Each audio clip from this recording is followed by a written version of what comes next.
안녕하십니까. 2023년 8월 23일 수요일입니다. 코페스 동반자 채널에서 오늘은 러시아 호위함 적침될 때마다 비공은 뜬다. 비공 장착 마리논 수출 허가음, 이런 주제로 말씀을 드리도록 하겠습니다. 밀매분들께서는 K9의 수출이 갑자기 늘어나게 된 계기가 연평도 포격 사건 이후라는 건 다 아실 겁니다. 무방비 상태로 있던 K9들이 북한의 기습 포격을 수백 발을 받고서도 즉각 반격을 했고, 직격을 받은 자주포 한 대가 현장에서 즉각 수리를 해서 수동 사격이 가능했다는 것이 다 알려졌기 때문에 이거 쓸만한데 하고 도입을 해서 써보니까 정말 쓸만한 게 확인됐기 때문에 많이 팔리기 시작한 겁니다. 바로 지금 우리의 또 하나의 무기체계인 유도로켓 비공이 그런 케이스에 해당됩니다. 얼마 전에도 본 채널에서 우크라이나가 무인 공격정을 사용해서 러시아의 호위함을 깨뜨렸을 때, 그때도 중동 지역에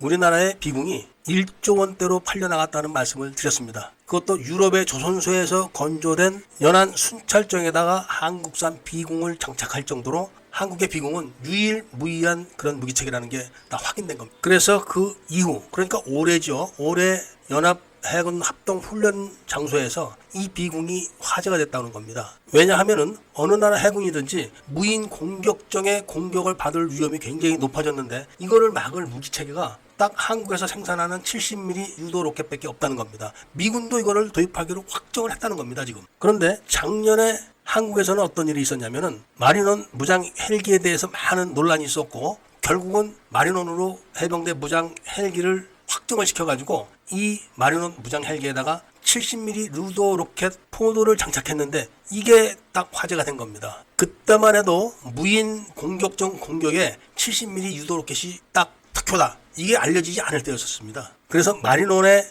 70mm 유도 로켓 포도를 장착하는 거를 해군은 해병대에다 밀고 해병대는 해군에다 예산을 밀었는데, 결국은 해군 예산으로 집행을 한 걸로 알려지고 있는데, 왜냐하면은 백령도 쪽에서 작전 관할 권한이 서방사에 있기 때문에 백령도 쪽에서 중국을 많이 관측을 한다고 합니다. 그런데 중국에서 무인 공격정과 무인 잠수정을 엄청 지금 한국으로 보내고 있다는 겁니다. 이게 다 탐지가 됐다는 겁니다. 이런 게 보고가 돼서 정보가 다 분석돼 가지고 대책을 세워보면은 해답은 마리논에 장착된 70mm 유도로켓 포드가 정답인 겁니다. 그런데 백령도에는 육군의 코브라 헬기가 배치되어 있는데, 이게 육상용이기 때문에 해상 작전 영역이 10km 정도밖에 안 된다는 겁니다. 그러니까 불가능한 거죠. 그러니까 유일한 대안이 70mm 유도로켓 포드가 장착된 마리논밖에 답이 없는 겁니다. 이게 이렇게 될 줄을 작년에만 해도 몰랐던 겁니다. 그런데 우크라이나가 무인 공격정을 사용해가지고 러시아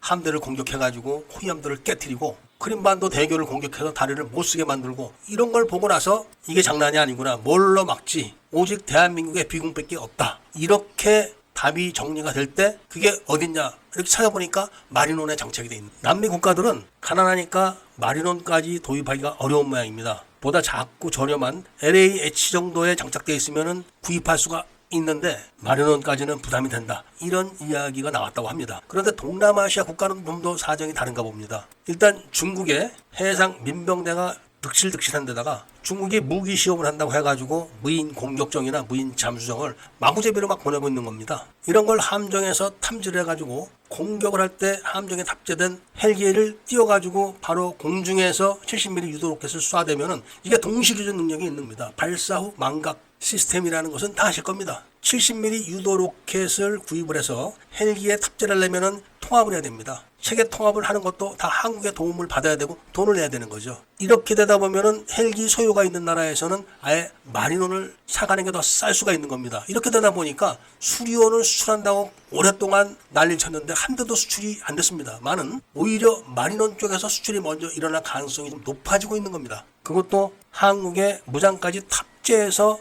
이야기가 되는 거죠. 어차피 70mm 유도로켓 비공은 육상에서는 사용이 안 됩니다. 시스템이 완전 다르기 때문에 해상에 특화된 겁니다. 그런데 이거를 LAH에 탑재해가지고 시험을 했지만 예측대로 명령률이 하나도 안 나온 겁니다. 왜냐하면 육상과 해상은 조건이 완전히 달라서 그런 겁니다. LAH를 해상용으로 개조를 하지 않는 이상은 비공을 장착하지는 못하는 겁니다. 아마도 이란의 무수한 무인 공격정과 무인 잠수정 위협에 놓여있는 사우디아라비아나 아랍에미레이트 쪽에서 먼저 구입하지 않을까, 이런 예측도 가능하고, 중국의 위협에 당장 놓여있는 동남아시아 국가들도 도입을 할 걸로 예측된다는 그런 말씀을 드리면서 오늘 이야기를 마치고자 합니다. 애국 시민분들과 밀매분들께서는 구독을 꼭 좀 해주시고 좋아요와 알림 설정을 부탁드리면서 이야기를 들어주신 데 대해서 감사드립니다.